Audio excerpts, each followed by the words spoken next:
The night was heavy with rain, the kind of storm that makes the city streets look like broken mirrors reflecting trembling lights. People rushed past, umbrellas shielding them, coats pulled tight, faces downturned, unwilling to meet the world outside. But at the corner of Brookside Avenue, under a flickering streetlight, sat a young woman whose despair had no umbrella, no protection. She held a tiny baby in her arms, its cries blending with the storm, its fragile form wrapped in a thin, soaked blanket that clung helplessly to its trembling body. She didn't shout for help, didn't reach her hands out like so many did on nights like this. She simply sat, her eyes hollow, as if life had drained from her long ago. It was the silence in her suffering that made her noticeable, the kind of silence that was louder than any plea. Across the street, a sleek black car pulled up, its engine purring like a predator. The chauffeur hurried to open the door, shielding his employer with an umbrella. Out stepped Alexander Royce, the billionaire known for his ruthless investments, luxury estates, and a kind of untouchable aura that made headlines every week. His suit looked immune to the rain, his shoes untouched by the puddles. People usually moved out of his way instinctively, as if his presence demanded it. But tonight, Alexander did not walk straight into Grand Hotel ahead, nor did he carry that usual unbothered air. His gaze caught the woman and her child, and for the first time in a long while, something in his chest tightened. He paused mid-step, his chauffeur glancing at him in confusion. Alexander's eyes stayed fixed on the woman. The rain plastered her hair to her face, and her lips trembled as she pressed her cheek against her child's head, as though her own body heat was the only shield she could offer. The billionaire didn't know why he couldn't look away.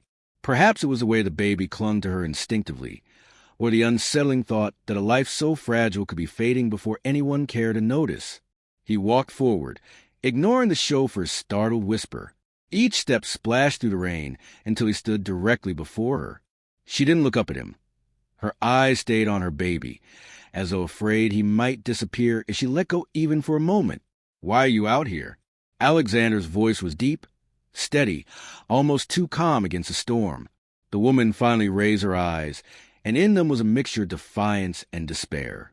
"Because I have nowhere else," she whispered, her voice raw from exhaustion. Her answer should have been ordinary, something he had heard countless times before from the lips of those less fortunate. But something in the way she said it unsettled him. The rain ran down his face, yet he didn't move, didn't speak, just stared at the bundle in her arms. The baby let out another thin cry, and Alexander felt a chill deeper than the storm could bring. Before his chauffeur could intervene, Alexander crouched down, his expensive suit darkening as water seeped in. The woman flinched slightly, clutching the baby closer, but he only extended his hand, not to touch, but as if to reassure her. "What's his name?" he asked softly. The woman blinked, startled by the question. "Her name is Hope." Hope! The word pierced him like a shard of glass. In that moment, Alexander Royce, the man who had everything, realized he hadn't spoken or even thought of that word in years. Hope. And here it was, trembling in a soaked blanket, fighting for life in the arms of a woman who had nothing. The hotel lights flickered across the street, a place of warmth, luxury, safety. He could have walked away, as he had countless times before when he saw suffering. But something inside him had shifted, something unexplainable. He removed his coat, a garment worth more than what most people earned in months, and wrapped it carefully around the baby.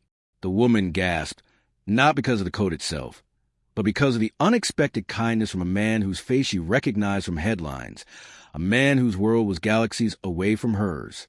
"Come with me," he said, his tone leaving no room for refusal, yet carrying a gentleness that surprised even him.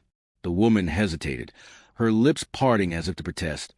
But the baby stirred in her arms, and she realized this moment might be the thread of salvation she had been praying for. With trembling legs, she tried to rise, and Alexander extended his hand again, not as a billionaire, not as a savior, but as a man who, for once, could not bear to ignore the rain-soaked corner of despair. She placed her hand in his. It was cold, frail, and shaking. He tightened his grip, steadying her as though anchoring her back to the world. Without another word, he led her toward the waiting car, his chauffeur watching in shock as the billionaire who rarely allowed anyone close now escorted a soaked, homeless woman with her child into the very heart of his world. And as the rain poured harder, drowning the noise of the city, Alexander realized he wasn't simply offering help.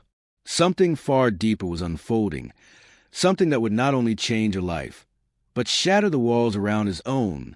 The chauffeur quickly opened the back door, his eyes flicking nervously between Alexander and the woman, but he dared not ask a single question. The billionaire gestured for her to enter first. She slid in cautiously, her body stiff, clutching her baby as though someone might still try to tear the child away from her.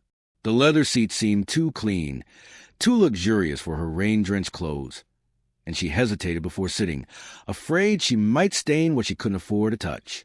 Alexander followed, closing the door behind him, the warmth of the car immediately enveloping them. The hum of the engine, the scent of fine leather, and the silence were almost suffocating after the storm outside. The woman's shoulders trembled, though whether from cold or disbelief, even she couldn't tell. "Dry towels," Alexander ordered. The chauffeur, startled by the unusual demand, nodded quickly and activated the car's private compartment. Within moments, warm, neatly folded towels were handed back. Alexander didn't wait for her hesitation. He reached forward and gently placed one over the baby, careful not to startle her. "Wrap her in this," he said firmly, his tone less like a command and more like a lifeline. The woman obeyed, unwrapping the soaked blanket with trembling hands. Hope whimpered softly, her lips pale, her little chest rising and falling in shallow breaths. The towel's warmth was immediate, and the baby's cries weakened into softer murmurs. The mother pressed her lips to her child's forehead and closed her eyes for a moment, relief flooding through her. Alexander watched closely. Something about the way she looked at her child struck him deep. It wasn't desperation alone. It was a love so fierce that it burned even through exhaustion, a love that refused to let go no matter how cruel life became. He leaned back against the seat, his jaw tight, memories surfacing from places he thought he had buried. His own mother, years ago, clutching his hand when his father had stormed out of their lives. Her words, asterisk, "I have nothing, Alex, but I have you, and that will be enough." Asterisk. He blinked, clearing the thought, but the echo of it remained. The car moved silently through the rain-soaked streets, heading toward the Royce estate. The woman finally broke the silence, her voice low, cautious.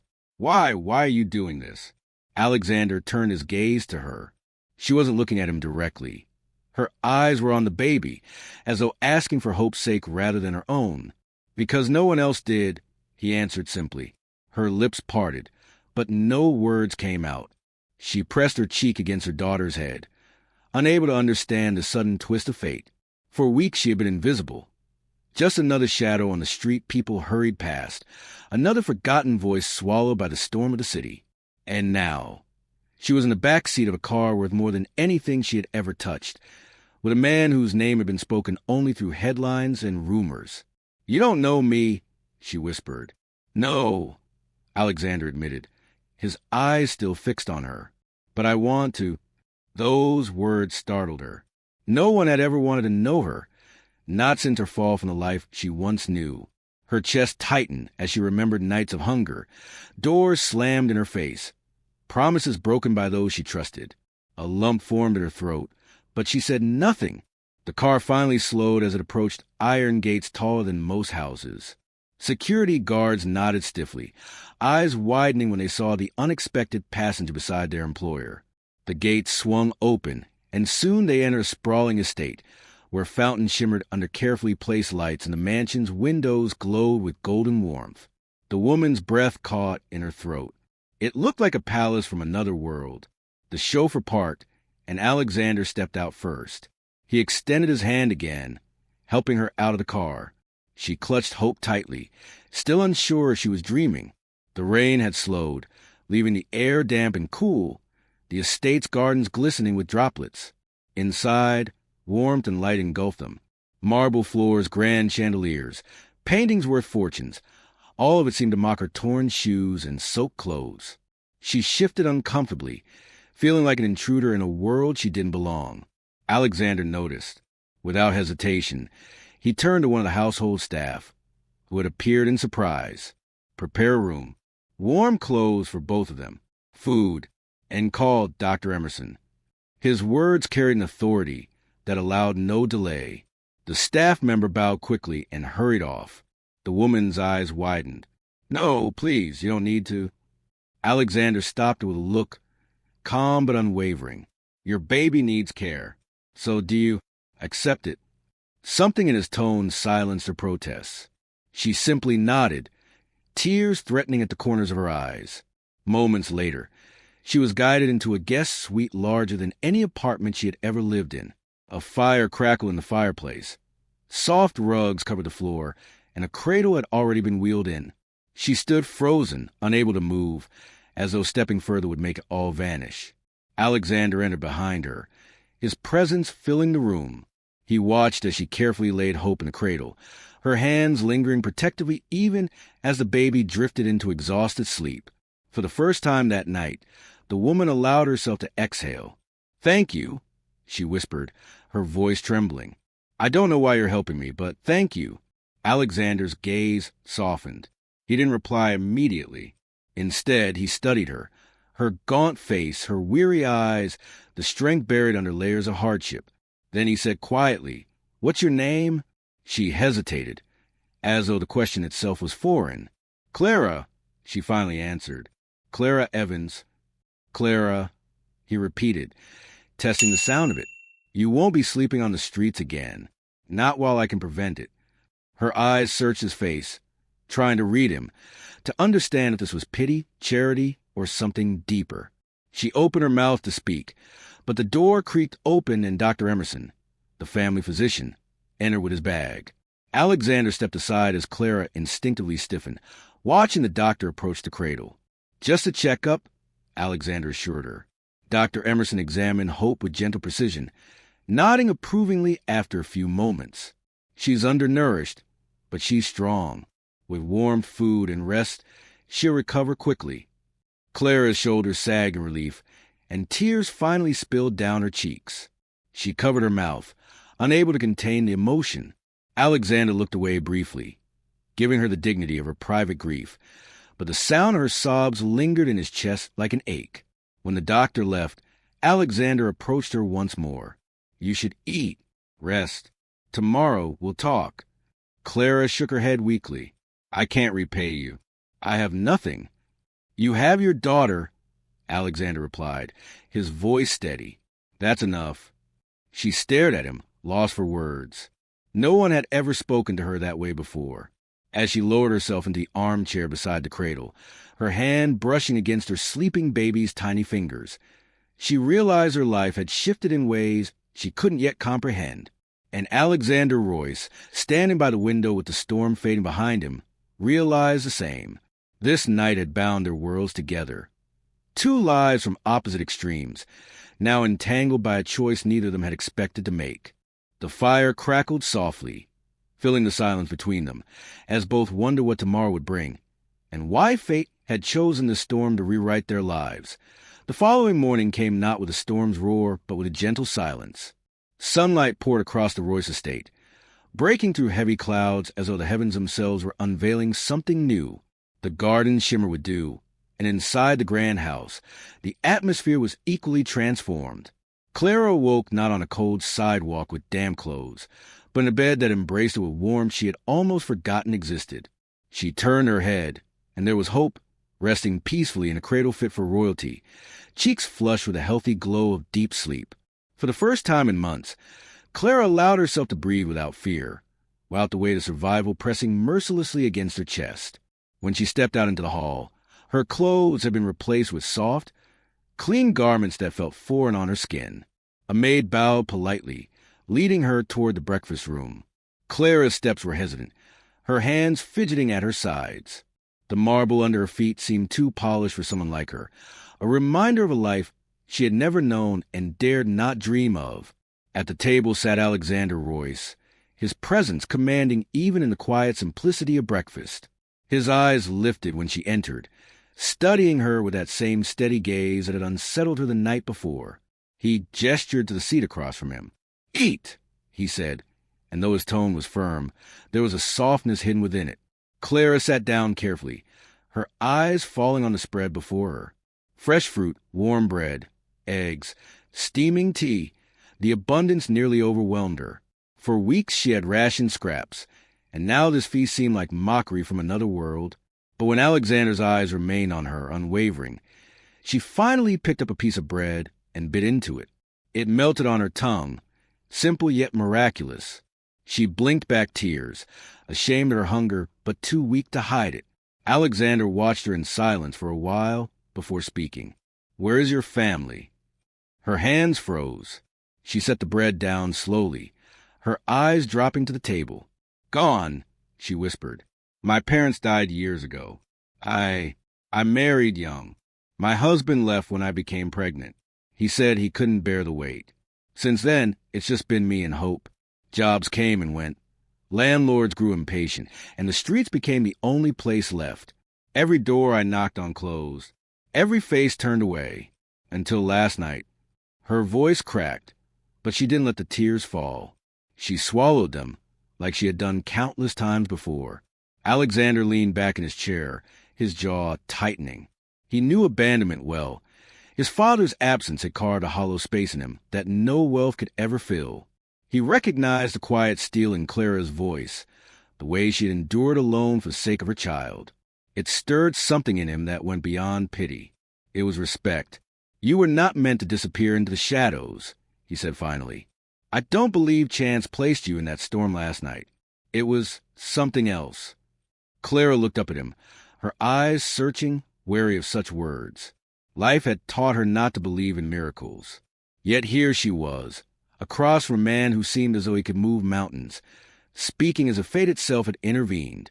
The days that followed unfolded like chapters of story Clara had never expected to live. Doctors ensured Hope regained her health. Tutors arrived to discuss Clara's education, at Alexander's quiet insistence. Clothes were fitted for her, not to erase her past, but to prepare her for a future. He refused to let her doubt.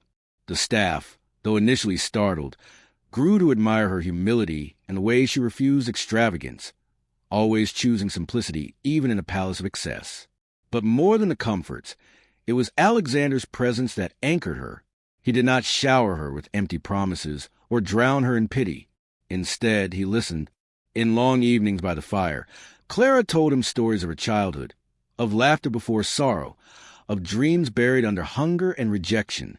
And Alexander, for the first time in years, found himself opening too. He spoke of his mother, of the loneliness that wealth could not silence, of the hollowness of victories achieved without someone to share them. It was not love at first glance. It was something stronger, a bond forged in shared wounds, in understanding, in the quiet recognition that both had been shaped by pain yet refused to be broken. One evening, as the city lights glittered beyond the estate, Clara stood on a balcony with Hope in her arms. The baby was smiling now, healthy, reaching for the stars with tiny fingers. Alexander stepped beside her, his gaze following Hope's playful reach. "She'll grow up never knowing the cold of the streets," he said firmly, as though promising the universe itself. Clara turned to him, her eyes shimmering. "You've given her a chance to live," she said softly. "But why? Why me, Alexander? You could have walked past, like everyone else." His jaw tightened, his voice deep with conviction. "Because I saw something that night, in the rain. Holding your child, you didn't beg. You endured. You fought with nothing but your own strength. That kind of courage, it shouldn't be ignored. It woke something in me I thought I'd buried. You reminded me of who I was before I became this." He gestured vaguely to the empire behind him, the wealth, the power. "And maybe, just maybe, I was meant to be there for you, as you were meant to remind me of myself." Her breath caught. She had no reply, only silence. But in that silence, he found his answer. Time passed, and rumors began to swirl. The press caught glimpses of a mysterious woman at Alexander Royce's side, the baby always cradled in her arms. Speculation filled the headlines, but neither Alexander nor Clara addressed it. Their story was not for the world to twist. It was theirs alone, unfolding quietly, magnificently, within the walls of trust and shared humanity. One fateful evening, Alexander gathered the estate's closest staff, those who had become witnesses to this quiet transformation. Clara stood beside him, nervous but steady, hope clinging to her dress. Alexander's voice carried across the room, calm yet unshakable. "This woman you see before you," he began, "is not someone I rescued. She is someone who reminded me what it means to be alive. She taught me that wealth without compassion is poverty, and strength without love is weakness. Clara and her daughter will never again know the cruelty of the streets, not because they need my protection, but because they have earned a place beside me, not as charity, not as guests, but as family." Gasps echoed, but the sincerity in his eyes silenced all doubts. Clara's tears finally fell, but they were no longer born of sorrow. They were tears of arrival, of destiny fulfilled. The storm that once threatened to drown her had delivered her into a life she could never have imagined. And for Alexander, the billionaire who once thought himself untouchable, that same storm had brought the one thing his empire could not buy: meaning. As the night drew on and the lights of the estate glowed against the darkness, Clara held hope in her arms and glanced at Alexander, who stood strong beside her. The baby's laughter rang out like music, echoing through halls that had long been silent. It was more than survival now. It was renewal. And so, what began with rain and despair ended with warmth and promise. Not the kind written in contracts or sealed with wealth, but the kind carved into the soul. A billionaire and a homeless woman, bound by fate's unlikely hand, now stood as proof that even in the darkest storms, hope is never lost. It only waits to be seen.